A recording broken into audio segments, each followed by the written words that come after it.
then move to... I hate this channel. No! No! We are back! That's we are back! Yo, I'm back.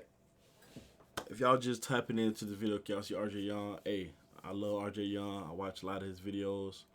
But as y'all see on his back, you know what I'm saying? He talking about Oregon, Ohio State. So we finna go ahead and do a rap video on this. I just dropped my other video with CJ Verdell. If you haven't watched that, after this video, go watch that. Double back, go watch that thing. I'm gonna leave a link after this video. But let's see what RJ Young got to talk about with this Ohio State Oregon game. You know what I'm saying? I don't let no slander get past my Ducks. I don't let nobody talk bad about my Ducks. Seeing what happened with Herbert, you know what I'm saying? A lot of people on YouTube talking bad about Herbert. You know what I'm saying? I did a little rap video on you. One guy talked bad about Herbert, and Herbert shocked the world, like I told you. So RJ Young really don't bash too many people in it, and you know what I'm saying? Great guy, great guy. I love RJ Young. I tagged him in the link, you know what I'm saying? Hopefully he don't copyright me or give me a strike for a rap to the video. But we finna go ahead and jump to this motherfucking video and see what he talking about my Ducks against Ohio State. And I try not to pause it as much, but if he don't say something I don't like, I'm gonna say something, you know what I'm saying? And like I said, I love RJ Young. Shout out to RJ Young, but let's go ahead and get into it. Today I want to talk about Ohio State, Oregon, and a date we know, a time we now know, and also a channel. And all that's coming up after the bung. I am not on a step mill. Consider hitting the like and subscribe button because I upload a video every single day. It's always college football related. You heard you said, we have subscribe to me today. too. I want to talk about Ohio State versus Oregon taking place in the shoe on September 11th. We all knew that ahead of time, but now we know a time and a channel. It's so early. 1 p.m. They could have given us prime time. Noon kickoff. And yes, we're going to get it on Fox, Big Fox. And I assume that it's going to be Gus and Joel. I don't know why it wouldn't be Gus and Joel. I mean, they're two of the best at what they do, and they are like the first team for Fox's college football broadcasters. Ought to be. It should have been prime time though, dog. Yeah, that's crazy. It should have been night game, bro. I'm really excited to see that one, but I'm also excited to see two what I think are going to be top 5 programs by the end of the year, if not top 10 to start the season. Ohio State is basically a quarterback away. Once again, we know what C.J. Stroud, Kyle McCord, and Jack Miller are capable of, but we also know they have this delicious assortment of wide receivers with Chris Olave, Garrett Wilson holding it down to start, and then you can mix in Jackson Smith and Jigba, Emeka Egbuka, Jaden Ballard, Marvin Harrison Jr. Hey, but look, check me out, no cap. They do got some good ass receivers. Line, I'm sure many of y'all will in the comments.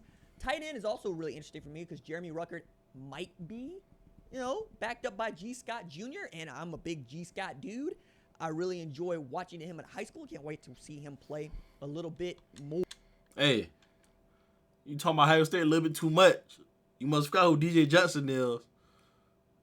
Patrick Herbert, Ferguson, our little youngins. Hey, go ahead and get Oregon now. At this 2021 season. But also, on the other side of the ball, we get to see what Haskell Garrett is doing, right? We get to see if Josh Proctor can turn himself into a first-round draft pick at safety. You also know that you got Cam and Seven Banks over there at corners. It ought to be a lot of fun as they're breaking in 4 new linebackers. Defensively, we know Kerry Combs, Al Washington and Nim, Larry Johnson Sr., they all want to run their single high press man coverage stuff so that they can do things off. Hey, listen. He just said something real. For Oregon fans who just watch it, don't actually get into the X's and O's, we going to see a lot of man-on-man, mid-blitz, one safety high, good on good this game, I'm telling you. We got to see if AB with it. We got to see if our receivers really with it. Because they're going to get up to the line, they're going to press, and they're going to blitz the shit out of us. And AB better be ready. Because that's what they're going to do. Against Clemson, it was good. Man, hey. He said, hey, that's what I like about RJ Young. He gonna keep it real. He gonna keep it real, but he need to go ahead and talk about some Oregon shit. Nah, come on now, bro. I would also like to see Court Williams get some play here, but we'll see. Coming back from an ACL injury. He done named a lot of Ohio State players. He been named a lot like he said Oregon. I'm gonna name the motherfuckers for him. Like him. Oregon is interesting here because they quasi-return a starting quarterback in Anthony Brown, but Ty Thompson might push him. I don't think that he's not ready right now, but that's not up to me. That's up to Joe Moorhead and Mario Cristobal. I know that Anthony Brown is like a super senior, And I would like to see him get a shot. And also, he looked pretty good during the last couple of games for Oregon, even going to the Pac-12 championship and helping them win one without winning the Pac-12 North. You also got C.J. Verdell back there at tailback. Feels like he's been there for a decade. I'm excited to see him, and we know Mario. Don't do that. Don't do that. Don't do that. My boy's a red shirt freshman. Been up 4 years. I'm going on 5. But it look, he do feel that way. He do. Well, go ahead, RJ. Go ahead. As an offensive line coach by trade, so the offensive line is going to be good. Even with Penei Sewell getting drafted this year, it basically is saying this is what we're able to do if you give us an opportunity. Defensively, Kayvon Thibodeau, no. See, don't do that, bro. Don't do that. Because you just sat there and talked about Ohio State receivers. They loaded. We loaded too. Troy Franklin, Isaiah Brevard, Thornton, JJ3. Don't do that, bro. Don't do that. Because you just sat there and talked about all about their receivers and about their tight ends. DJ Johnson. We got tight ends too. You just gonna talk about our linemen, our quarterback, and gonna call this a super senior. Don't do that, bro. We got receivers too, bro. It ain't prolific all them 5-star, but we got receivers too. Troy Franklin, Chris Hudson. We got receivers. Don't do that, bro. Come on, bro. You done started off bad, bro.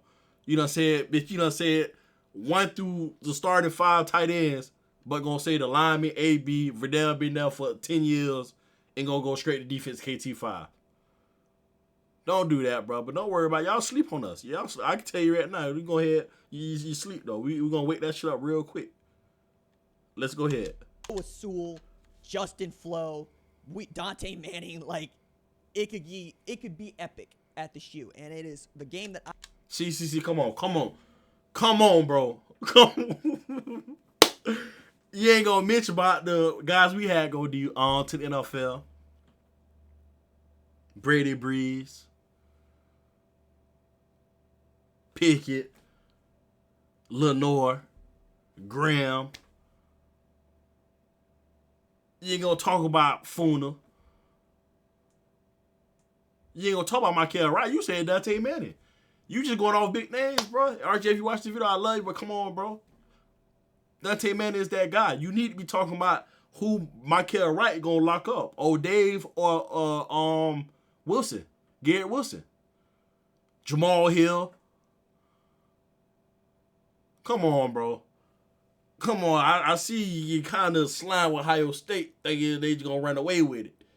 Okay, you just went down in depth. Oh, Proctor's like the NFL.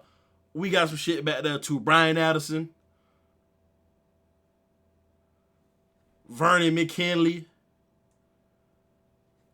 Bennett Williams. We got, yeah. Come on, bro. You had me in the first quarter. You went down every position, backups and backups. But gonna talk some KT5, Dante Manning, and Noah. Don't do that. we got some hitters out there, and we can man up on their ass too. They CJ Stroud gonna cut it. All right. KT. Come on. For the past 3 years now, because I wanted to see Ohio State travel to Eugene, take on the Ducks. Pandemic breaks out. That game gets scrapped. That's cool. Now we're going to get to see the game. We're going to get to see it in the shoe, but also in the post-Justin Fields era. Get to see what Ryan Day can actually do with a dude that he groomed straight out of high school. Like, the knock on Lincoln Riley was that he had not developed a dude out of high school to be a starting quarterback. That's real. In his system. Going from Baker Mayfield to Kyler Murray to Jalen Hurts, now Spencer Rattler, and now it looks like Rattler's going to be, if not the first quarterback off the board and the number 1 overall pick, certainly one of the first 2-3 dudes off. First off the board, hey, I ain't even trying to pick with you, RJ. I ain't going to pick with you. But this past year was the year of the quarterbacks. This year, a quarterback not going to be the first overall pick. And if we being honest, KT5 looking like the first overall pick. No cap. This draft class that just went past was year of the quarterbacks. Not saying like Sam Howell and these guys like Rattler not gonna get drafted, but first overall pick gonna be KT5. I'm sorry. He gonna have 3-4 sacks. Probably against Ohio State. He's gonna go crazy. If he go crazy like that, just book it. Book it. Board. I'm really interested to see which one of these guys Ryan Day chooses to start, whether it be C.J. Stroud, Jack Miller, or Kyle McCord. But I'm also more interested in seeing what Ducks it and looks like four. to have a full year in his system and then develop into his system over the next 3 years. Remember, Full Justin quarters. Fields What you plays talking 2019 and part of 2020. I say part of 2020, 8 games in 2020. And he was magnificent. He was amazing, but he first committed and signed at Georgia, and then he went into the portal. I know that Ohio State fans are going to be smart about this and say things like, yeah, we don't think that that's that big a deal, because in the grand scheme of things, it's not. It's what can you do with the guy that you have at the time, and he did outstanding things with Dwayne Haskins, maybe overachieve with Dwayne Haskins, which I think we don't actually. Listen, I understand all that, but we ain't here to be breaking down Ohio State in depth. Tim DeRuyter is a great guy. So hopefully you talk about Tim DeRuyter, how you talking about this quarterback and all this other stuff. And I know you're a Sooner fan. I understand that. So that's why you're saying Rattler going first overall pick. But please talk about Tim DeRuyter and how good of a D coordinator is. In the grand scheme of things of Root ain't never had a defense and a talent as much he got right now with this class he got. Come on, RJ. Come on, bro. Actually talk about, because what Dwayne Haskins turned out to be as a member of the Washington football team, he's overdrafted, but you do that with quarterbacks anyway, and people are willing to let that slide. But to have to release that guy, I think Dwayne Haskins gonna do good with Steelers once Big Ben gone. Probably could. There's that whole trope about Ohio State quarterbacks and how their game don't translate to the NFL. You got to be able to sling it down the field, right? It's why Malik Willis is getting so much buzz, is he can throw a ball 75 yards on a rope. Yeah, you can. Just flip the wrist. Matter of fact, Quincy Avery told Bruce Feldman at The Athletic, that dude has the strongest arm I've ever seen. And he's coached Josh Dobbs and Justin Fields and Deshaun Watson and Trey Lance, not Trevor Lawrence. But you get what I'm saying there, right? If C.J. Stroud is that dude, and he seems to be that dude, that could be it. And I talked with T.J. Houshmandzadeh and Jordan Palmer during the Fox draft party about a couple of quarterbacks they are high on. They really like Desmond Ridder. They really like C.J. Stroud. I like C.J. Stroud too. I ain't gonna lie. Else is seeing. And they've seen him for some time. He's about his business. He goes to work. Play baseball too, I think. But that's something that doesn't really matter all that much at the college football level, and really not at the NFL level when you get right down to it. But we got that. We know what that's going to be. I'm excited to see what Oregon and Ohio State looks like. For 7 minutes, bro. You talked about Oregon a minute and 30 out of that, RJ Young. It's cool, though, bro. It's cool. It's cool. It's cool. It's cool. Just wait the game day. Wait September 11th. That's wild. That's wild, bro. I ain't really even. Well, like I said, man, I'm going to break this video down. He just going to see the world, going to see if it shot the world, baby. Like Rod Wave said. Well, I'm Lackavelli. I'm back, baby. I'm thinking y'all content, man. Like it or love it or hate it. Hey, I'm gonna keep pumping these videos out, man. But RJ Young, hey, I love your content, man. It's all love. I was saying, don't send a scrap my way, bro. Hey, I'm out.